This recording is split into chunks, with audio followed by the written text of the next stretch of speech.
by Shankar Singh.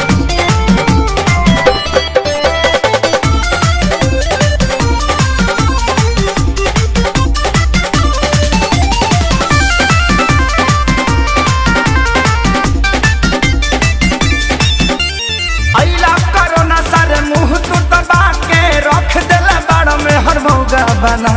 के अरे गाना गइबो कि कागो करबो अरे यही ना कोरोना सारे मुंह तू दबा के रख देला बाड़ा में हर मौजा बना के सका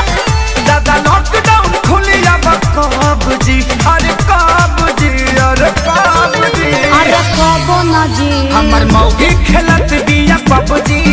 हम तो दुनु बेरा कटटानी सब्जी हमर मौगी खेलत बिया पबजी हम तो दुनु देखो हौ लुगा धइल बा आदमी खानी खींच दो ना तो पुलिस के फोन करके कह देब कि हमार भतार 4 दिन से खोखता। अरे ना हो जातनी हां ठीक बा जल्दी जा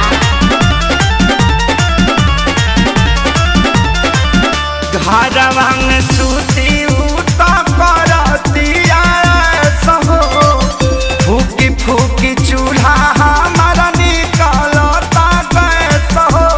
अरे घर में मत छोड़ो प्रदूषण हो जाई घरवा में सूती उता करतिया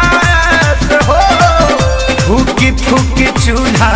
हमारा निकलता गैस हो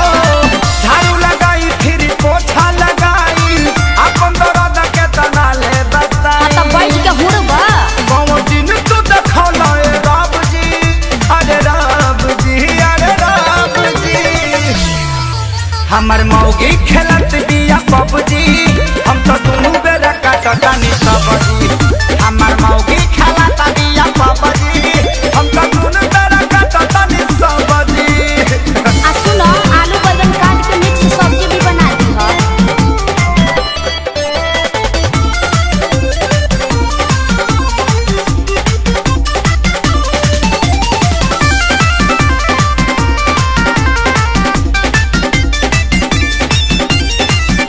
माझी माझी बरतन दर्द करता कालाई